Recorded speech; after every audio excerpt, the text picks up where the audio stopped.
Salut YouTube, bienvenue sur ma chaîne. Aujourd'hui, grand moment de nostalgie à vous faire partager puisqu'il faut dire au revoir à cet incroyable cube. C'est une imprimante 3D qui m'a été envoyée par la marque Blockstech il y a maintenant 2 ans. Je vous explique tout en détail dans cette vidéo.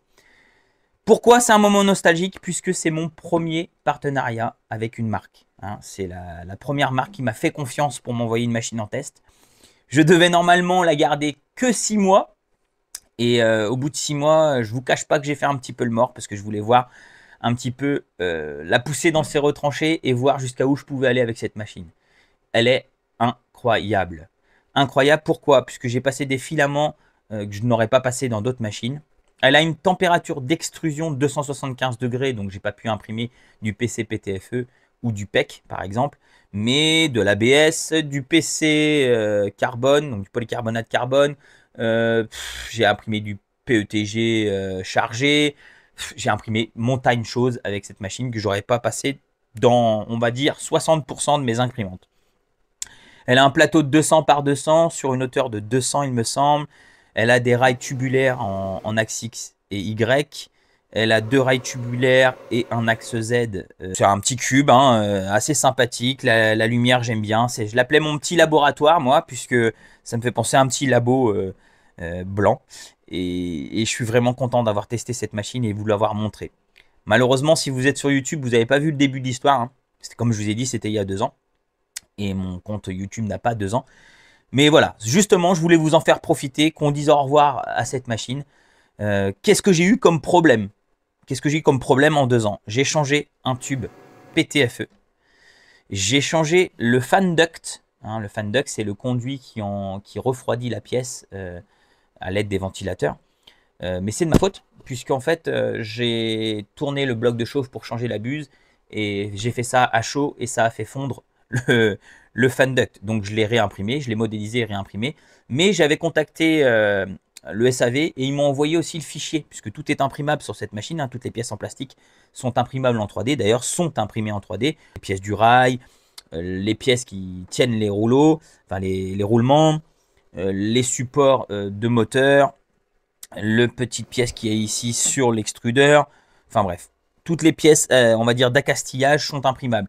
Les panneaux, eux, sont faits en panneaux publicitaires avec des feuilles d'aluminium de chaque côté et du composite à l'intérieur. Ça doit faire 6 mm d'épaisseur, je crois. J'avais commencé à modéliser une porte pour l'imprimer en acrylique et je me suis dit, il va falloir que je perce des trous. Donc si jamais ils veulent récupérer la machine, c'est pas une bonne idée, on va dire. Voilà, dans l'ensemble, c'est un peu tout ce que j'ai à vous dire sur cette machine. J'ai le bloc de chauffe, le hot-end, toutes les pièces internes, donc les ventilateurs, tout ça, j'ai rien changé. J'ai rien changé. Pas de pièces de carte mère, pas de moteur, rien du tout. Un PTFE, le fan duct, et c'est tout. Bien sûr, des buses, j'ai bouché des buses dessus comme sur toutes les machines, mais j'appelle pas ça de l'entretien. Enfin, si, c'est l'entretien, c'est de la pièce d'usure, donc c'est normal que ça change. Sinon, rien d'autre. Et je ne sais pas s'il y a une possibilité de regarder le nombre d'heures qu'elle a, mais je peux vous dire qu'elle a morflé pendant ces 2 ans. Et elle a mangé tout ce que je lui ai donné. Et j'en suis très très fier. Et je suis très fier de vous avoir montré ça. Je voulais garder une bonne relation avec Blockstech. Donc je les ai contactés récemment en leur disant, avec la gorge nouée et un pincement au cœur, voulez-vous récupérer votre machine? En espérant qu'ils me disent non pour que je puisse la mettre dans un musée et la garder, la conserver. J'ai passé du filament aussi, ça c'est très important, c'était ma seule machine qui me permettait d'imprimer avec du filament que je créais à partir de bouteilles plastiques. Si vous me suivez depuis le début, vous avez vu mon projet Recreator. Enfin, c'est pas mon projet, c'est un projet open source que Joshua a commencé. Joshua, c'est un Américain. Et j'ai vu sa vidéo, j'ai voulu en faire une version francophone. Et donc voilà, je vous ai montré Recreator et comment on faisait du filament à partir de Recreator MK5, je crois. Et c'est la seule machine qui m'a permis de pouvoir passer du filament sans modification, du filament bouteille. Donc voilà, du filament recyclé. Et je trouvais ça cool. C'est tout ce que j'ai à dire. Vous devez l'entendre dans ma voix, je suis un peu déçu, je suis un peu ému. Et c'est tout à fait normal. Et j'espère garder de bonnes relations avec Blockstech et qu'ils m'enverront des machines en test dans le futur. Pour l'instant, ils se sont orientés un petit peu sur du projet plus industriel, hein, plus professionnel, semi-pro, voire professionnel.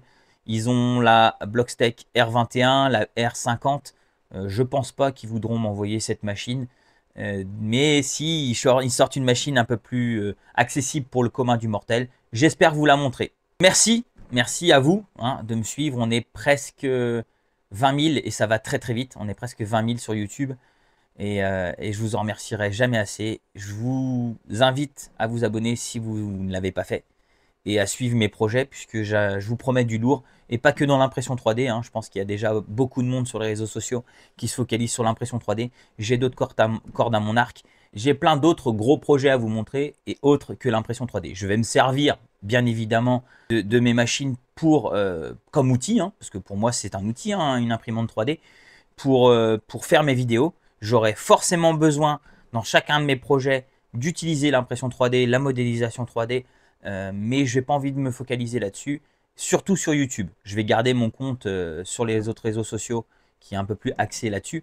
Mais sur YouTube, je veux vraiment vous montrer plein de choses et j'ai plein d'idées, plein d'astuces à vous donner, que ce soit dans le bâtiment, dans la mécanique auto, la mécanique moto. J'ai plein de projets en tête et j'espère pouvoir les aboutir et les vivre avec vous. Si vous voulez réagir à cette vidéo en commentaire et lui dire au revoir, bah vous avez l'espace commentaire pour ça, allez-y. Et merci encore, un énorme merci à vous. Je sais pas comment ça se fait qu'on est arrivé aussi vite à ce stade. Et puis bah voilà quoi, bienvenue dans la Xenon Family de YouTube.